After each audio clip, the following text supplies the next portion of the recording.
You are now watching Animal Expedition Files.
It's time for your favorite host.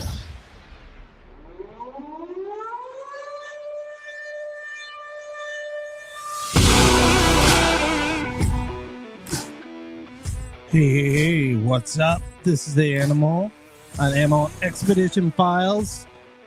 And this is my co-host, Jessica. What's up, Jessica? Nothing. What's going on? Seems like it's been forever. It has been oceans of time. It's been like, yeah, it's been very nuts. It was weird. Like before, we went live, I was having an internet issue. Every time I said go live, it said you can't go live. So I had to get out of the stream, come back on. You probably saw me disappear. You're probably like, what the hell's going on here? So I think tonight's canceled. I'm like, uh-oh, this is not good. Technology, but thank God it restarted. So hopefully everybody could hear me there. How's everybody doing tonight? How you doing? You doing pretty well? I'm waiting for the snowstorm that's hitting us overnight. Oh man, I'm waiting for this heat wave to stop. It's like freaking 100 degrees in Florida. I don't think you're gonna get any pity from me at the very least. But wait, we did get snow though. We did get snow. I don't know if you heard this, but there was an ice block. We got a conspiracy theory now. There's been a bunch of conspiracy. Literally, there's been so many conspiracy theories about this now. They're not sure if it's from a plane, but we had a block of ice went through a metal roof in Florida out of the sky. Crazy. And they don't know if it's from a plane or what it is, but check this out. A mystery chunk of ice came falling from the sky and crashed into a Flagler County home earlier this afternoon. $1 million question tonight is how this was all possible. If you take a look right behind me here, that blue tarp is what is covering up a large hole created by ice. Frozen condensation on a jet flying overhead may have caused this 6 foot long by 3 feet wide hunk of ice to crash through the roof. It happened in the Seminole Woods neighborhood of Palm Coast. Neighbors hearing a loud boom and seeing damage. Couldn't believe it. Never heard of it in my life. First time. The fire department says no one was hurt.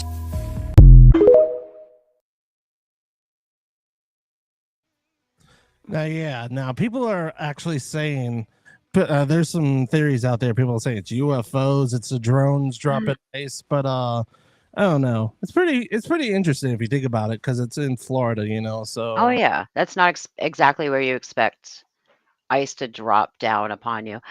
No. I like Jenny's answer. Yeah, you ain't getting any pity from me. Yes, exactly correct. Good answer. Well, I'm sorry, Jenny, but you're gonna get pity because it's very hot down here. So you're gonna have to deal with it.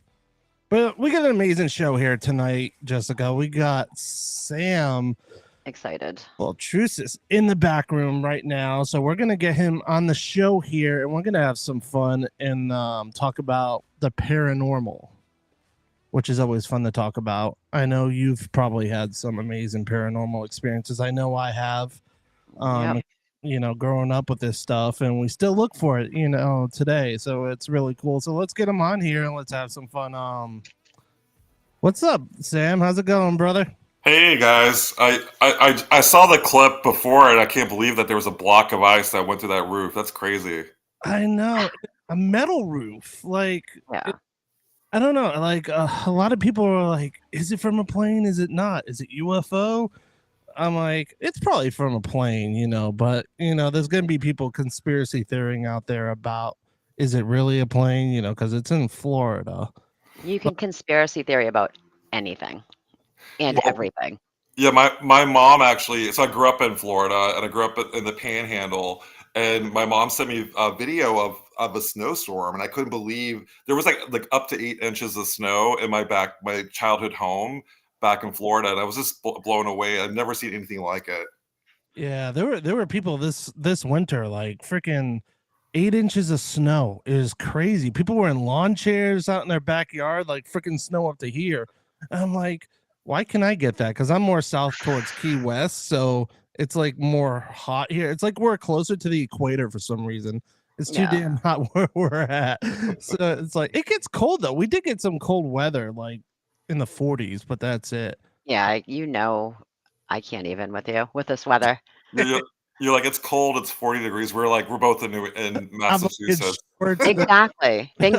Schools are being canceled due to a pending snowstorm, and you're like, oh, it's 100 degrees here. I just can't today. I'm like drinking right now, and like while you guys are in snow. You poor thing. So how's it going, Sam, brother? How have you been, and what you got going on lately? Oh, doing well. I just came back. I was at a Paracon in Hanover, and that was amazing. Seeing all my friends kind of gather. We did an honoring ceremony for my good friend David Taylor, or our good friend David Taylor, from Our Haunted Lives, who recently passed. So it was a very beautiful weekend. Patty Negri was there, and my friend Jessica Potter was there. It was a lovely weekend. That's awesome. Jenny was just asking him about his experiences at Broadhead Manor. Oh, Jenny, yes. Hi, Jenny. How's it going? Yeah, so Broadhead Manor's in Wisconsin. That was my first time going there last year, and it's fairly close to my. So I have my parents divorced when I was a kid, so I grew up in Florida, but I also spent time in Chicago. So my dad's side's in Chicago. So my brother came up to visit me at Broadhead, and so that was a very special weekend. There's a lot of Native American energy that I wasn't expecting. I go in cold to a lot of these locations, didn't know the history. Was expecting it, since it was a school, to have a lot of like the principals and potential students there, but I was getting a lot of Native American energy. So we were outside. We did an honoring ceremony for the spirits of the land, and all these dragonflies started like kind of swarming around me while we were doing the honoring ceremony. It was very beautiful. So very looking forward to going back there. I will say there's a lot of elemental energy there that I wasn't expecting, and a lot of course, I would say spirit energy too. But I was connecting more to the elementals. Yeah. What more likely got you into the paranormal? Like what got you this experience in life?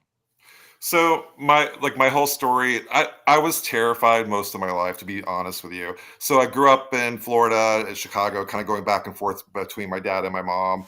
And when we moved back to Florida, I started having visitations from my grandfather, and he would like he passed, and he was sitting on the corner of my bed, and we would have conversations, and I would be talking to someone that wasn't there, and my mom was like, what are you doing, Sam? And I'm like, talking to granddaddy, and she was just like, okay. So I was clairvoyant as a young kid, and as I got older, things got a little bit darker, and so I put on paranormal blinders for many years. Worked as a journalist for probably like 20, 25 years, and then wrote my first book, Ghost of Boston. in 2012, and that sort of redirected me to the paranormal. And it's been an amazing journey. I've written 18 books altogether. Oh, wow. The book that I'm known for the most is Ghost of Salem, and I'm considered a Salem expert. Not only the paranormal activity, but also the history as well. Man, that's really cool. So yeah, that's one place I'd love to go to is Salem, Massachusetts. It's a really beautiful area. It's amazing, but just don't go in October. Yeah, that's what I was gonna say. You're better off going in like April, May, any other month. Like Disney World. Traffic is backed up Yeah. to where I live pretty much at that point, trying to go to Salem. I will say this, like, it's so when I first started giving tours there, it was like a time bubble. It felt like you were going back to the 80s when it wasn't the 80s. And then they really have come a far, like a long way since then. But with that, the commercialization, there's also the crowds too. So October is just like, you can't, there's no parking. I take the train when I do go in October, but you can't, I would not recommend driving there. Yeah. I remember when I was a kid, the energy there was it was really big when I was a little kid going there, growing up, and there was a lot of paranormal experiences I've had growing up there. Like going there today, I haven't been there in a while. It's been a few years.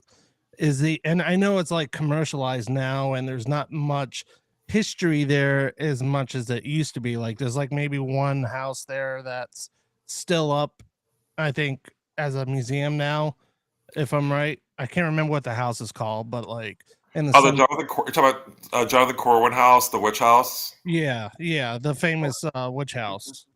Yeah, I mean, I think the biggest misconception when people come to Salem is they're expecting it to be like 1692, and I think when you get there and you're like, wait, where's all the like the thatched roofs and the 1600s era homes?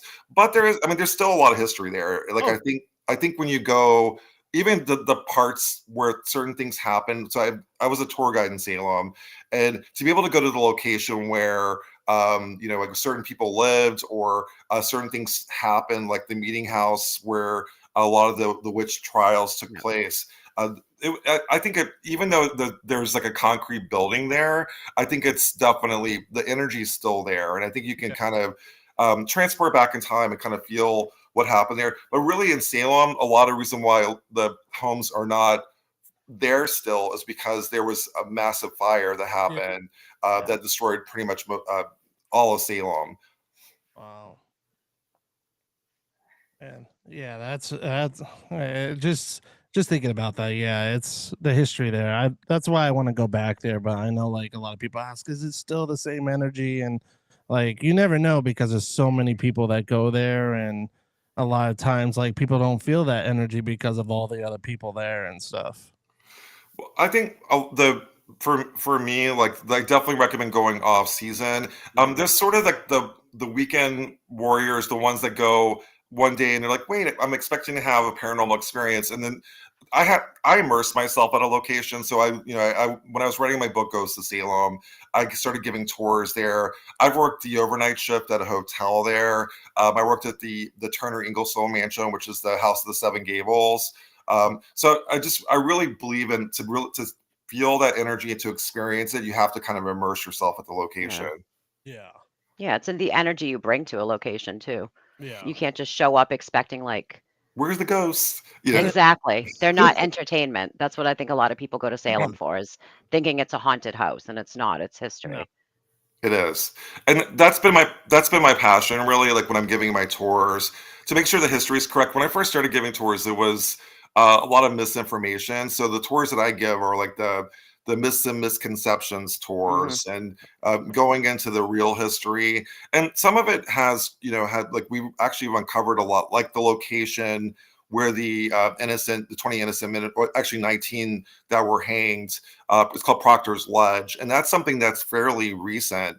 We would tell people back when I first started going to Salem that it was Gallows Hill, and it's actually the real location is behind a Walgreens, which is kind of like, that's where they were hanged. So so the location, we now know for sure where the location happened. Wow. Yeah, I bet people are like, oh, here's a Walgreens where people were hanging right behind there. People are like, yeah, yeah, I mean, it's wherever it is. It's kind of like, it reminds me of like Poltergeist, where it's like they moved the graves but left the bodies. Like the area is still haunted no matter what's on top of it, or not haunted, but it's still like a historic site that something happened, no matter what type of building's on top of it. But people see a Walgreens and they're like, Salem. It's still Salem. It's just you make of it what you bring to it. Could you imagine Walgreens, how haunted that place must be? Like right by there, people working at night and stuff floating off the shelves, like the library in Ghostbusters. Yeah. I mean, so right behind the Walgreens, there's like a craggy rock, and it does look like now that we know that that's the location, it makes a lot of sense. There's a home that's right on the craggy rock, and there's now like a moon-shaped memorial or half moon memorial for the victims of the witch trials. So it's like you're at the Walgreens, and then you go a few steps to the left, and then you're in this memorial honoring the victims. And people have reported paranormal activity there, actually. Yeah. Have they done any like GPRing around there in that area to like see if there's like any disturbance areas, like graves that they like found there? Yeah, so when they did the memorial, so some of it's private property. They had to be a little careful not to to do all that. But yeah, when they were doing the like finding the location, they did do sonar. They actually did the whatever that's called, the ground penetration radar. That was part of the analysis where they were able to identify the location. And the legend is that that the innocent people that were hanged were cut down and buried in the craggy rocks. Like some of them, they weren't. Like Rebecca Nurse was given a proper burial, and then George Jacobs Sr. was given a burial. So if you were lucky, you were cut down and you're buried on your property. But the majority of the victims of the Salem witch trials were cut down and like literally like that was their cemetery. So that's where they were buried. And so it's hallowed ground, definitely. Mm-hmm. Yeah. You just happen to also be able to get your prescription filled on it now. Yeah, exactly. There was witches over here, but if you think about it, like back in the day, like they weren't really witches. They were just people thought they were witches because they did certain things, like if they were sick or they did this or. There was a lot of people that got hanged for it. Like, oh, you're a witch because you did this. You helped somebody feel better. Like nowadays, you're like, oh, thank you. Yeah. You think about the times. It's like, wow, we actually did that, which was so. Oh, I would have been hung in a heartbeat. Like, definitely for sure. Like, I know, right? Like.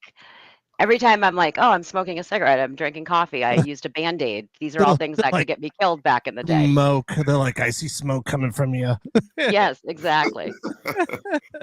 It's just crazy if they thought when they thought people were witches, like or warlocks or whatever they called them back in the day. It was witches, and that's a good point. Like out of the people that were executed, it was men and women. A lot of people think it's just women. I will say that a lot of the women that are women and men that were targeted for reasons. Like they were targeted because they had property, that was coveted. A lot of jealousy played in the 1692. There's also PTSD that was going on. There was the Native American. There was some of the afflicted girls in 1692 were they survived Native American attacks. So there was the colonists going against the Native Americans. So there was a lot of tension with the girls. So there was some trauma that they brought to Salem in 1692. So, but definitely innocent people that were accused, and a lot of them were. Some of them were easy prey. Like Bridget Bishop was easy prey in a sense that she fought with her husband a lot, and she was kind of known for having these like knockdown, drag out fights with her husband. In fact, she was put into, like she was constantly being put into torture devices for fighting with her husband, and they didn't like that. They didn't like women having a strong opinion. Yeah, no, I was just looking up this. I don't know if you I'm gonna kind of switch it a little bit. Not witches, but vampires. There's I don't know if anybody knew this woman named Mercy Brown in Rhode Island. They thought she was a vampire, but it's kind of the same like aspect. Like they thought she was a vampire when she was just actually sick. So I think she was says she was let's see. That happens a lot. I mean, that happens a lot when people think that somebody has been inhabited by a demon because they're sick. Or they're possessed because they're sick. And a lot of people have died due to misunderstandings, even witches, exorcisms, vampires, everything. Well, just like today, if you think about it, like people think a drug overdose when people are like acting like they're floating off their bed when they're really not, and it's really an actual drug overdose, not a demon taking over their body. So in like history, it's like history keeps repeating itself. You know what I mean? So ever since back then, it still goes today, but except we're just not killing people. People are just we still are, unfortunately. Yeah, pretty much. We unfortunately still are. For misunderstandings, we definitely still are. We're just not hanging them in. You just can't call them a witch. No, no. Like, I was just looking at your Amazon page where all your books are. I actually have Kindle Unlimited, so I'm going to be downloading a bunch of these afterwards. Awesome. The Provincetown, the Black Flash. I love that story of that. Yeah, I love researching it's called Paranormal Provincetown, and I would spend summers in Provincetown mainly just because I love the beach, and it was a real serene place for me to go. And at the time it was affordable. Now it's not affordable. Oh yeah, you can't even look at P-Town anymore. Are you kidding me? I was obsessed with the Lady of the Dunes case, and that was a case that's actually been recently solved. But yeah, the Black Flash is a cryptid that has been reported where it was in the early 1900s, all the way up into the 1940s. He would have red glowing eyes, kind of like the Mothman, I guess, like in part, kind of like a winged creature, and he would jump out at people and scare them, mainly kids. And the story is that he went away after like a group of kids actually poured water on him, and like I don't know what happened to him, but he basically ran off, and they haven't seen the Black Flash since then. But for me, there's a lot of cryptids in Cape Cod that I find really fascinating. There's other stories as well. But the Black Flash has always kind of intrigued me. But I had a situation where I was in Provincetown on Halloween, and if you people go to Salem for Halloween, and I would highly recommend going to Provincetown. The costumes there are amazing. And so I had a situation where, I'm sensitive. I identify as a clairvoyant. So I see things that other people don't see. And so I was walking back to my hotel room, and, this is after people were dressed up and walking up and down Commercial Street. And there was what looked like, and like an insect man, like someone that looked like, and I'm like, oh my God, that's like the best costume ever. But the only odd thing about it is the head was like this big. So there was no way. And I was like looking at this insect person, and I'm like, that's not a costume. So I walked by it, and I was like kind of admiring, and then I walked back and it was gone. So I'm like, what if that was the Black Flash? Because it had like kind of like described as having June bug eyes, so it had the kind of similar look, almost like an insect cryptid. Yeah, I can't even. P-Town during Halloween must be a blast. It's so much fun. Yeah. Oh my God. I just wouldn't want to be around there when it's clowns. I just don't do clowns. I'm terrified of clowns too. I'm like, really? Yeah, like mortified of clowns. I've gotten better. I read a book called Fueled by Fear, where I faced all my fears, and clowns is one of them. Actually, fear of flying is another one that I could not get on a plane. And after going through therapy and kind of like going, now I fly all over the country. Yeah. Did you do immersion therapy for the clowns? How did you? Yeah. I'm still working on the clown part because I'm still scared. I'm also terrified of mannequin dolls too. Like the kind of like the puppets. Like something about mannequin dolls really scare me. Really? Nope. Yep. Nope. I've been to the doll room. No. I can do dolls. I can do clowns. I can't do my. I would have to be covered in spiders to get over my fear. That's my one like massive like. I can't. Oh, I do wanna- spiders. Yes. Yeah. I know.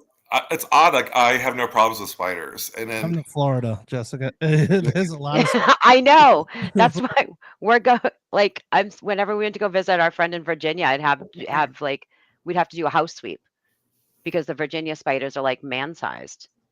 Oh, that's not that. When I used to live in Australia, Oh, back in 2012, the spider, freaking no joke. Like I was with a bunch of college mates going down the freaking stairs. A spider was freaking like literally on the wall, spread out like a.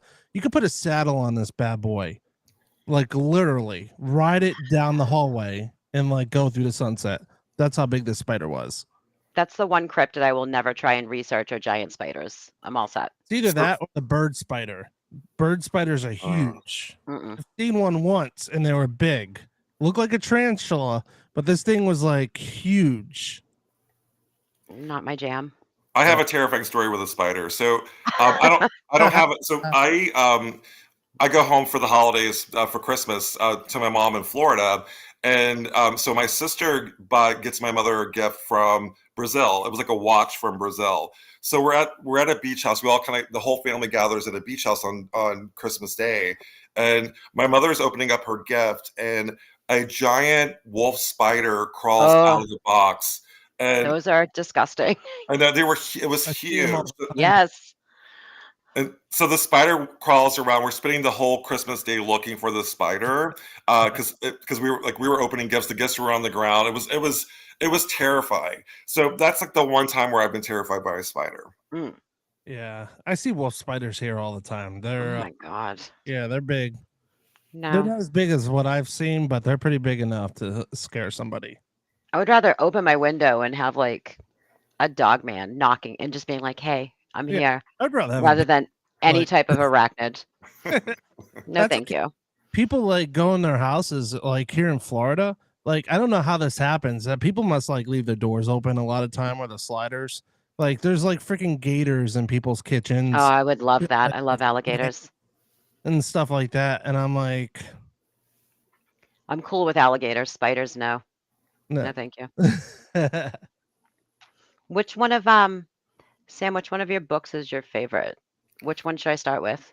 Ghost of Salem is what I'm known for. Okay. That I would say that's my favorite. But the one that I just wrote called Ghost of Sleepy Hollow, I loved writing this book, and so this is my most recent one. So I would recommend that too, especially if you haven't been to Tarrytown. Like it's it was North Tarrytown, but I felt less guilt in Sleepy Hollow than I did in Salem.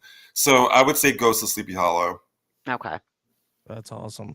What what experience? What's your most crazy experience that you have had in your paranormal journey? Like the most craziest that you could ever think of? I mean, there's so many that I can't even. Like there's literally like every year there's something new. I mean, I've been on probably like 20 shows. We're counting like all my experiences. I've had some crazy experiences. I think for me, the show I did called Curse of Lizzie Borden with Dave Schrader and Chris Fleming, that experience filming that show was probably the most terrifying and the most like life-changing paranormal experience that I had. We did a seance to connect with the spirits of the house at the Lizzie Borden house. And this show was different because I'm actually related to Lizzie Borden. So it was about me talking to my distant cousin. And it was just a life-changing experience. But I also got a call right before filming the show that my psychic friend said. She's like, Sam, you're about to film a show. Don't like drive in a black SUV on I-93 because you're going to be in a fatal car accident. I'm like, first of all, don't ever tell someone that. That's horrible to say. Yeah. And I was so terrified while I was filming the show to go there. And so I literally took an Uber and I made sure that it wasn't a black SUV. So I go to set, which is the Lizzie Borden house in Fall River, and then and guess what? Dave Schrader pulls up in a black SUV. So I'm like, damn, I'm screwed, you know. So that was terrifying. I mean, I've had I would say hundreds of terrifying experiences, so it's Yeah. kind of hard to see what was the most terrifying. Yeah, that's one place I would like to go visit, the Lizzie Borden house. I've heard so much crazy stories coming out of that place. It's very different now because I would go back in the day when the previous owner Leanne, she actually was lovely, and I would investigate it probably, I would say about like 20 times or so. Mhm. And to me the time right before COVID, it was like March 13th, 2020. To me it was like a breakthrough investigation. So it had the house pretty much to myself, and it was amazing. So I think that house is different now. There's new owners, not to down it, but it's to me more kind of like Lizzie Borden Disney World now, and Yeah. before it was more authentic. Yeah. That's how the Conjuring house ended up being for me. Yeah, when I Yeah. went to the Conjuring, yeah, like It Disney. w- yeah, it's just it's living off of its past history. Hmm. I love the Conjuring House, but not for the reasons why the movie to me is a total, it's not a lie, but and I'm friends Yeah. with Andrea. So the story, there's some elements to it that is true based on fact, but I do feel like that to me the Conjuring House, it wasn't the house, it's actually the land. The and land. and so to me, I would go out, like I would kind of be called out to the on the property. um Hmm. and the basement did have some weird stuff going on there, Yeah, but yeah, it was I would agreed. say commercialized, in the sense that Yeah.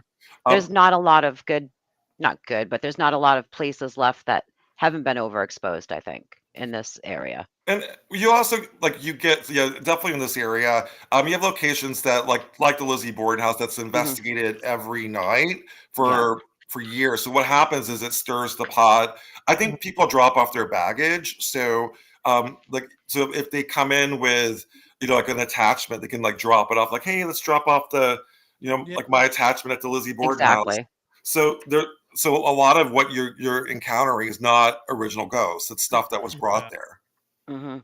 And you yeah. have to assume like these ghosts are done. Hmm. Like every day, like having to put on, like they're like, look, it's not a show. Like No, they're just done with people coming in in a sense bothering them in their home at that point. yeah, they Yeah, just want peace. when I filmed Yeah. when I filmed Curse of Lizzie Borden, like one of the EVPs, because the producers were like having me like say like, "Hey Sam, can you ask the question?" I'm like, "What's the Mm, question?" I'm like, "Did you kill your father and stepmother?" And so I did, and there's a blood curdling cry on, like, you can tell, like, an anguish that mhm. she did not want me to ask that question, and Yeah. Yeah, she's like, "Hey, are you going to ask that question again?" Like, and it was like this visceral, painful cry, like, just don't ask me this question. Yeah. Picture how many years and how many times a day and how many people have asked like over and over again. She's just like, enough. Like That's what I've already answered this. right, exactly. or I don't need to know. It's true though. Like even like places like Waverly and all Hmm. those state penitentiaries that people go to, and then people start selling shirts out of them. And like when I went my first experience at the Conjuring House, like it's a beautiful place. Like the land is beautiful and all that stuff, and like at the end of the tour and stuff like that, you feel little energy and stuff, but like outside, like you said, is where the energy is there. But when you have like a gift shop, Yeah. sell shirts, then it becomes commercialized, like you said. Yeah. And it becomes like back in the day, yeah. Were there big energies there back in the day when they did the exorcisms and all that during the Lizzie Borden, not Lizzie Borden, but the Warrens when they were there and all that? Yeah, I'm sure big stuff happened back then, but now all that energy's gone. So there's pretty much nothing really there but the residual energy that's outside from what all that. I mean, that was a war zone out there. A bunch of war happened out there. A lot of people died on that land. So if you Yep. think about all that, you're still going to feel that residual energy from that, but not really the spirits that happen that were exercised out of that house. Yeah. And it's just when you get charged $500 to sleep over in a tent outside, you're like, so are you selling me the experience or are you selling me a story. Yeah. Was it $500 to sleep in a tent outside? Like I've actually never done that. Yep. I did not, mind you. I did like a 5-hour house tour, but to stay over, it's quite expensive. Yeah, it's And you like can't step 300 and up. Yeah. Yeah, And and it's very rules regulated. So it's kind of like they're selling you the house as it's past, not as what it is now. I mean, I'm sure you guys are both aware of the latest controversy. Like that, I mean, I have gone there multiple Yeah. times, and I've actually like we did a investigation there. Not this last January 1st, and so we did New Year's Eve. So I would do New Year's Eve Okay. at the Conjuring Yep. House, and with a new owner actually. And so there's a lot of controversy. They're no longer giving tours there, so No. people won't be scammed for money now. We actually, funny enough, we ended up getting a refund because of how bad our night was due Wow. to the ownership of the difference of the house, put it that way, Yeah. which I did not expect. We didn't ask for. I guess somebody complained on our tour and we all got a refund that night because of the way it's being run now, which is sad because it's such a piece of history and Yeah. it's being run into the ground. At least Provincetown, Salem, a lot of the places you visit, that it's respectful of its history. It is, and that's really I feel like that's my passion. Is like so even the Conjuring House. Like I feel like there is a lot of history there, and like you said, like I think focusing on there was like massacre that happened. Like there was the King Mhm. Philip's War. Yep. There's a lot like that. There's a lot of history there too. In addition to the fact that it inspired a movie franchise, The Mhm. Conjuring. But so I think it's important for us as paranormal investigators and people that are into writing books about this is to really focus on the history. And I always say a ghost is history demanding to be remembered. And so I think that we should remember them and not turn this into like Ghost Disney World. Exactly. Yeah. I mean, I could Yeah. go to the Haunted Mansion for that. Yeah, exactly. And that's haunted too. Yeah, that's actually, I think someone died in there in that ride. Yeah. Really? Yeah. I think someone Oh. hanged themselves or something like that. There That's was crazy. a suicide. But yeah, In the Disney Disney World. ride. Yeah. They say there's like people they hear voices and things move around in that place. Weird stuff happens during the ride, like where your like face changes, like different weird things and all Huh. kind of weird, crazy I've stuff. been to Disney, Orlando, Disney World or Disneyland, whatever it was, like a trillion times. I don't think I've ever actually been on that ride. Oh, Isn't that funny? There's a line there. There's always a big line there. It's crazy. Yeah. I love Disney World. I've always the Haunted Mansion. I'll go back even as an adult. I'm like, you know what? I want to go back this October actually. we're pass holders there. We were just there this past Halloween and Christmas, and it was like my kids get excited, but I'm more excited than my kids. I'm like, oh, I want to go on this ride. I want to go on this ride. Oh, Mickey Mouse is right there. Like I get more excited with Mickey Mouse than my kid does. You know, it's a cool place. It's magical. You like feel like a kid when you're there. I wonder if they've ever done like an investigation at Disney. Like, I wonder if That would that's be cool.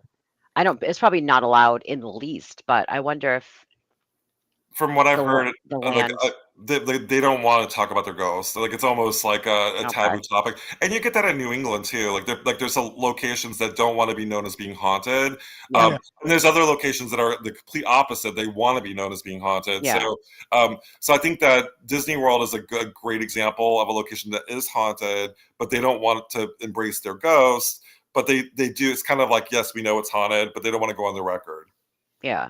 Yeah, It's the happiest place on earth. They can't have Exactly. ghosts. No ghost here. No like None at all. Yeah. I'm just wondering if the conspiracy theories. Speaking about conspiracy theories, because I love talking about it. Like speaking of Disney, Walt Disney World's they kept his. I don't know if it was his body or his brain frozen underneath Walt Disney World.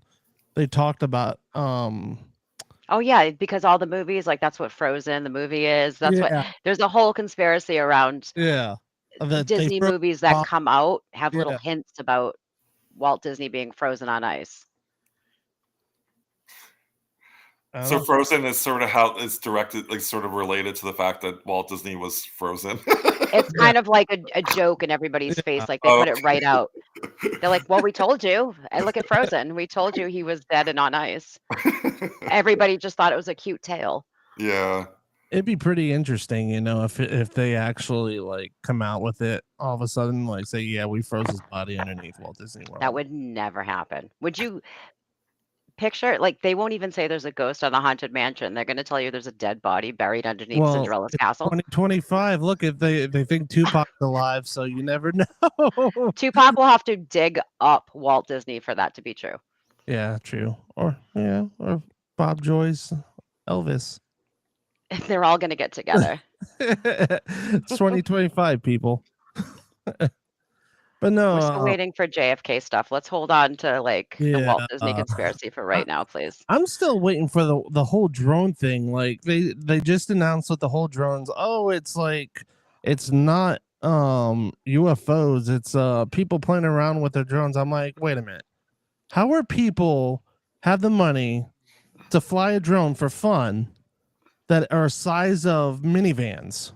Well, and in large groups of them. And in large groups, because the FAA, you need to have a license to be able to fly something that big. Mm-hmm. And something that big is going to cost millions of dollars, because I love flying. I'm a drone flyer. I love flying drones, but just a little drone by itself is like less than $1,000. And that it didn't get shot down by the government is very telling. No. So that's kind of telling you that it's not people having fun with their toys. Maybe they're looking for Walt Disney's body. I mean, could be. I think that they announced that they were doing research. They were like, oh yeah, those were the ones that you spotted. Some of them were recreational people using their drones, but the bigger ones were supposedly for like research, and that was condoned by the U.S. government. However, it's fishy. I mean, it really is. Like, there's something not right with that. Part of me felt like it was a diversion of some sort, like they were trying to divert other things that were happening, like, mass deportations and, like other things that were going on. So we would focus on, like, oh, look, there's something in the air. But I will say that like I paid attention to the skies a lot more during the drone. Oh, yeah, without a doubt. More than ever. And I've seen weird stuff a lot in the skies for years. And I'm terrified of clowns. I'm terrified of aliens too. Like I'm literally this scared of like UFOs and that sort of thing. This past drone thing must have killed you then. You must have been like, this is it. It's happening. It's like, they're coming. Yeah. They're going to show up dressed as clowns. I'm screwed. I got excited. Yeah, I had a situation. So I did an event with Andrea, who also was a big UFO person, an alien person. And she was like, she would do this thing where it's called stargazing, and she would call forth the ships psychically. Mm-hmm. And I was sitting there. She was like kind of like behind me, and she's like, she was calling the ships to come down. And I'm like, Andrea, I'm terrified of aliens. And like they were like, you can literally see stuff in the sky, kind of like coming toward us, and it was just so scary. So that was my most traumatic experience. Oh my God. And beautiful at the same time. No. I'm just waiting for Jessica to have a UFO experience, because I know that's the only time I'm going to believe it, when they knock on my door and come get me. I'm praying for it. I'm praying for like a You're UFO. praying that I get abducted? Thank you. Not abducted, just to have an experience. Honestly, that would have to be my experience. I would have to actually get put on a ship. I would have to hear those little burr, burr, burr, burr, burr notes. They would knock on my door. They would have to come pick me up. No, Close Encounters. Close Encounters. They would have to close encounter me. I'm not saying that we're the only ones in the universe. I know that's a very like misconceived notion that we are the only ones out there. I just don't think that there's little men or Independence Day aliens coming to get us, I guess. Or why would they? What do we have that they don't have if they can visit us? Yeah, they're probably they're having fun with us, like probing random people. They're like, let's probe this guy. I would have to be literally picked up in a ship for me to be like, yes, aliens exist and I saw them. I'm gonna have to bring these people on the show that I had a older couple that has been abducted by aliens. supposedly. I think it's all government conspiracy. I think aliens are the government. Could be.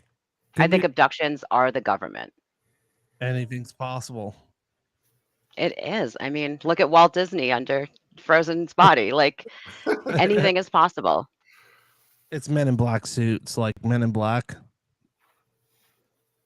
Also the government. Government. True. I mean, there's been stories about Men in Black come out in vehicles when these ships show up. So I don't know. Oh, but I don't know, one day, who knows? Maybe a UFO might duck Myra in, and I get to interview them. That would be pretty cool.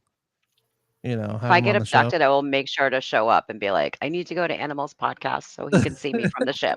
I need to get a Wi-Fi connection. Yeah. Do you guys have a hotspot anywhere I can connect to? Hotspot. just please, be nice to me though. Yeah, please. I always believed in you guys. I always said you were here. I swear to God. You mentioned, I think for Sam, sorry, clairvoyancy. I saw that on your page earlier. Yeah. So it's, and I was just looking up the actual definition, so I didn't want to get it wrong, but it's like a future reading type of situation. No, or so do you have no, clairvoyance is it's not psychic, so it's more mediumship. So it's one of the clairaudience is to hear spirits. Clairvoyance is to see. I mean, I identify as clairvoyant, but I pretty much work all my clairs. I actually teach a group called Spirit Squad.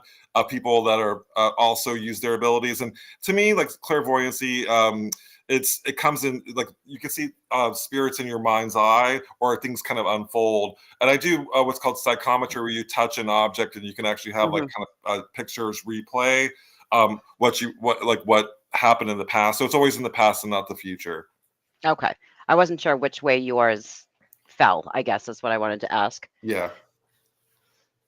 Definitely the past for me, but I mean, I don't know if it's other people have visions for the future, but for me, like clairvoyancy, if a spirit is walking into a room, or even a loved one, like a loved one will walk in, like I will see them visually.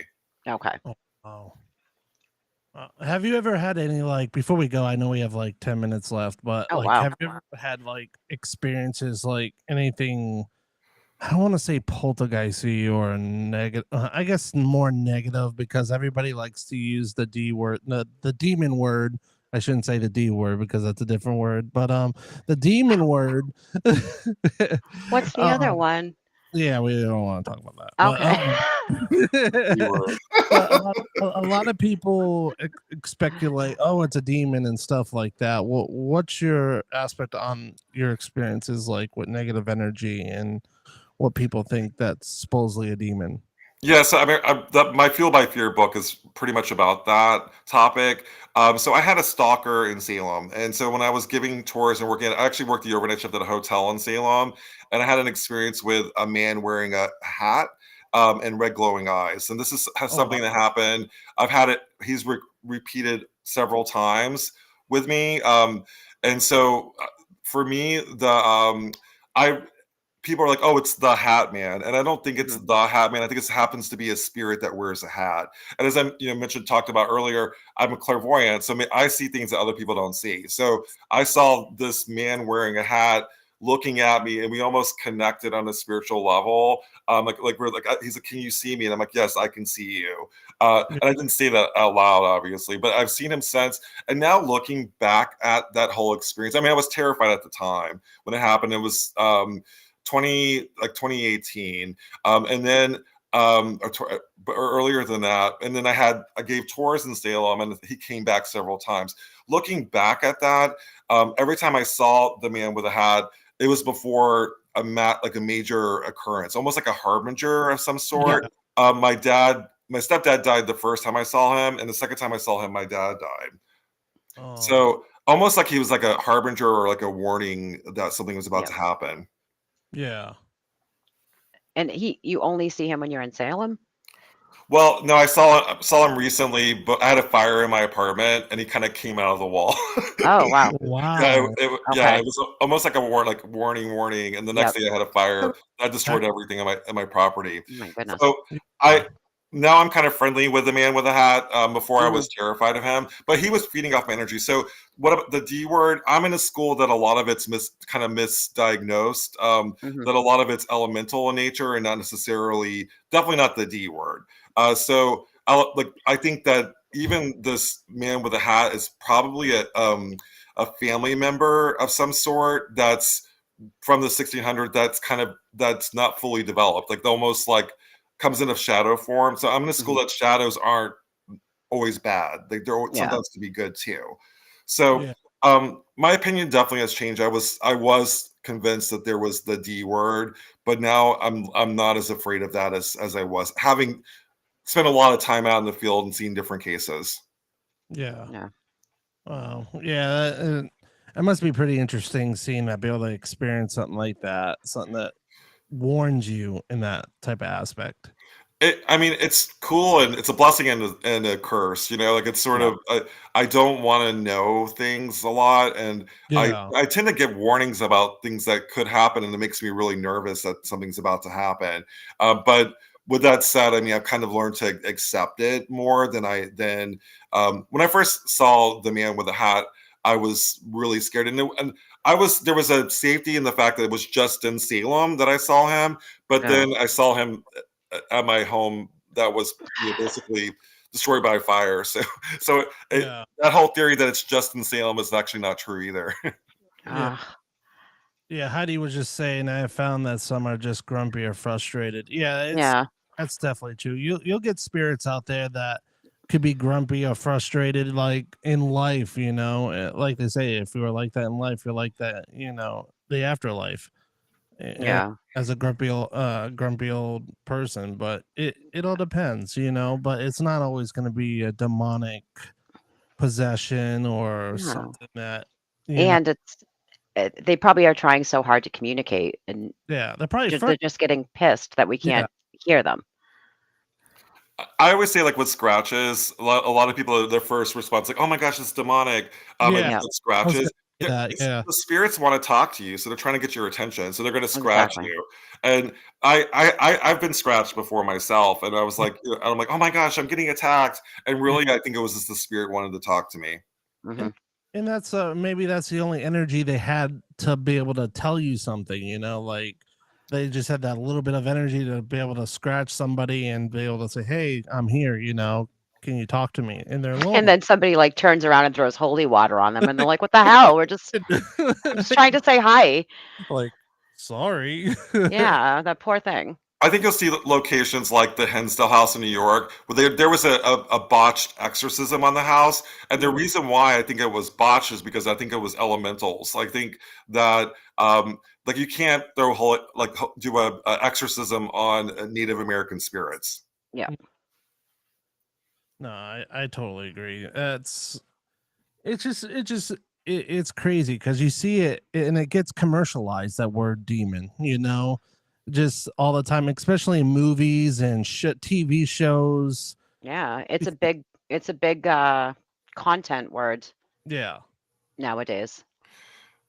It's really like the YouTube craze, and I feel like that it's Mhm. almost dying down. But all that I was actually on a few of those bigger shows. One of them was Paranormal Files, and I told them, I'm like, listen, guys, like I'll be on your YouTube show, but just don't put demon in the title. And they were Yeah, like, well, if you put there's a demon at this location, you get more clicks. It was almost like clickbait.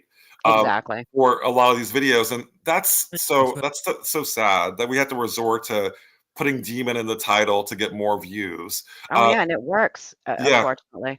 yeah, it did, and that's why they stopped. I feel like that there's a push actually to get away from that. Thank goodness, but it was really bad for about 2 years or so. Yeah. Yeah, I know there's a lot of shows out there that there was a demonic that did a demon that did this, and they like have people going like this in the thumbnails of the Oh yeah. YouTube, Mhm. like, "Oh, a demon took my doll," and I'm like, dude, no, it wasn't a demon. No, it's definitely, like, Sam said, it's very clickbaity, but unfortunately, it works Yeah, it does. for certain types of channel. Oh, it's a demon.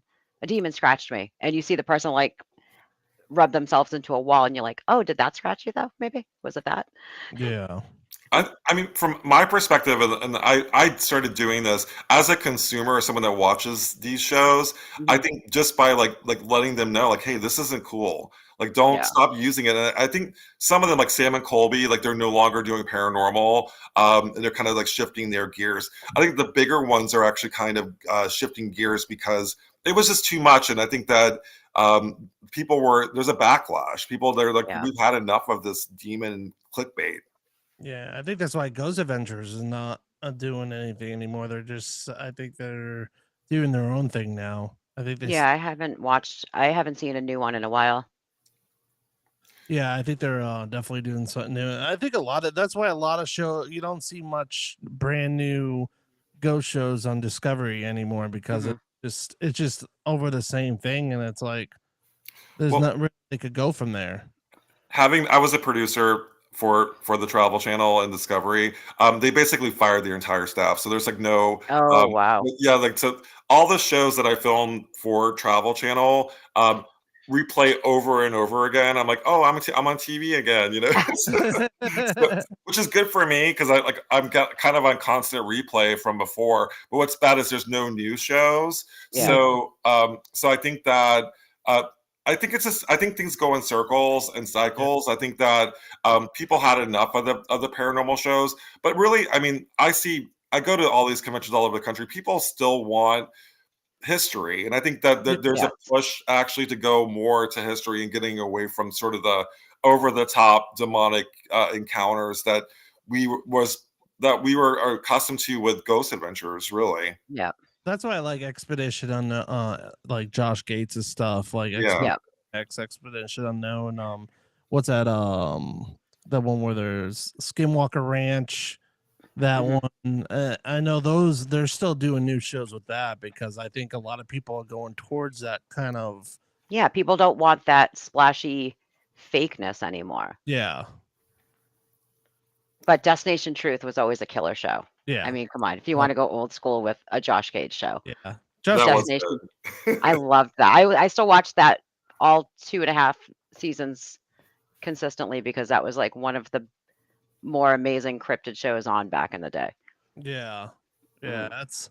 That's awesome. While we wrap up here, Sam, thank you so much again for coming on this show. It went by too fast. I know, right? I feel like we literally were just getting started. Yeah. Started, but why don't you tell everybody where they could find you, what you got going on coming up next, and what show they could find you on? All right, so I mean, for me, I'm really focusing on my books. Like I said before, a lot of the shows are you know, like they're re-airing over and over again. So it's like you just turn on the Travel Channel, you'll find me. But the one that I think I'm the known for the most is Curse of Lizzie Borden. It's on Max now, and that's the Oh. show that I alluded to before. For my books, go to sambaltrusis.com or look me up on Amazon. All 18 books are there. And I love that you brought up Paranormal Provincetown because that is one of my favorite books because it was so much fun to write that book. But also Ghost of Sleepy Hollow is another book that I recommend. It's my most recent one. I'm doing events all over the country, including I saw some people from Paranormal Rockdown. That's coming up this summer, but I pretty much booked every weekend all the way up until October. Just go to sambaltrusis.com for my events. That's awesome, man. Definitely everybody check out Sam.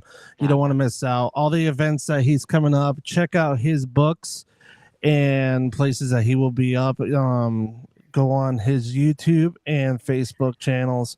You don't want to miss out. But thank you so much again, Sam. It was definitely a party. We had a lot of fun, and we'll definitely have to have you on again. But I hate to say the show is over for tonight. I almost said Saturday for some reason, but it's Wednesday. Yeah. Don't do this again to me this week. You did this last week to me on Monday. Don't. My whole week gets screwed up. I think I don't have work in the morning. Please. Yeah. It's it's just gonna be another hot day in Florida. Just saying. But Poor thing. no, but everybody, I hope everybody had a good show, and hopefully everybody had a fun time tonight. But I hope everybody has a safe, cool and warm night, and don't have too much fun out there or party too much. But Sam, we will talk to you soon, and I hope you have a great night. All right, good night, guys. Good night. Good night. Deep in the forest, what do I see? Well, it's a shadow behind that tree. Yeah, it's Sasquatch. No, it's not a bear.